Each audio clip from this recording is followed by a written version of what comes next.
It's hard to believe, but once there was a world without Charlie Chaplin. Then one day in 1914, a strange new face and form emerged from the crowd.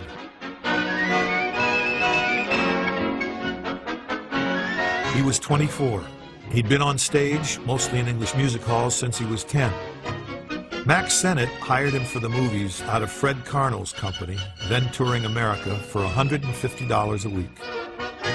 This was his third film, the second to be released, but the first in which he appeared in his immortal tramp costume.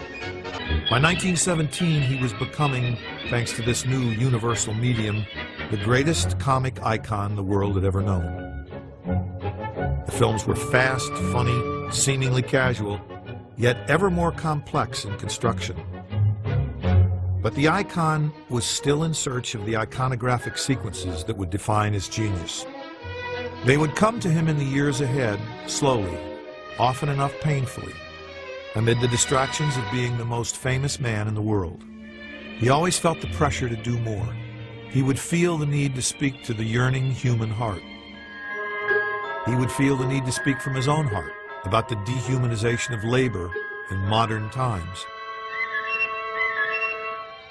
or about the looming threat of fascism personified by a monster who bore an uncanny resemblance, which everyone noticed, to his own beloved tramp. Yet always there was the terrible need to be as funny as ever, to command the audience's laughter, its affectionate delight.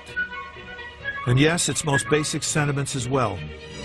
The pressures were relentless, all-consuming, and to the still youthful Chaplin of The Kid, not yet fully imaginable.